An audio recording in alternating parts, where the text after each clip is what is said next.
ആഘോഷ തിമിർപ്പുകൾക്കൊടുവിൽ കൂറ്റനാട് ദേശോത്സവത്തിന്റെ അവസാന ഇനമായ ഗജസംഗമവും കഴിഞ്ഞു. തുടർന്ന് തന്റെ ആനയ്ക്കൊപ്പം ചേർന്ന് പാപ്പാൻ കുഞ്ഞുമോൻ ഒരു ഫോട്ടോയും എടുപ്പിച്ചു. ഏതാനും സമയങ്ങൾക്കകം കാര്യങ്ങളെല്ലാം മാറിമറിഞ്ഞു. കുഞ്ഞുമോനെ ചിത്രത്തിൽ മാത്രം അവശേഷിപ്പിച്ച് ആന ചവിട്ടിയും കുത്തിയും കൊല്ലുകയായിരുന്നു. മരണമേറ്റുവാങ്ങിയ കുഞ്ഞുമോൻ മറ്റൊരാളോട് പറഞ്ഞു പകർത്തിയ മൊബൈൽ ചിത്രം ഇപ്പോൾ സമൂഹ മാധ്യമങ്ങളിലും നിറയുകയാണ്. വള്ളംകുളങ്ങര നാരായണൻകുട്ടി എന്ന ആനയാണ് പാപ്പാന്റെ ജീവനെടുത്തത്. കൂറ്റനാട് തണ്ണീർക്കോട് പാതയിൽ രാത്രി 11 മണിയോടെയായിരുന്നു ദാരുണമായ സംഭവം.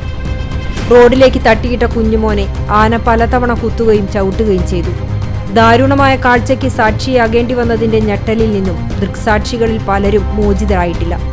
അതേസമയം ആനപ്പുറത്തുണ്ടായിരുന്ന 3 പേർ രക്ഷപ്പെട്ടതിന്റെ ആശ്വാസത്തിലാണ് നാട്ടുകാർ.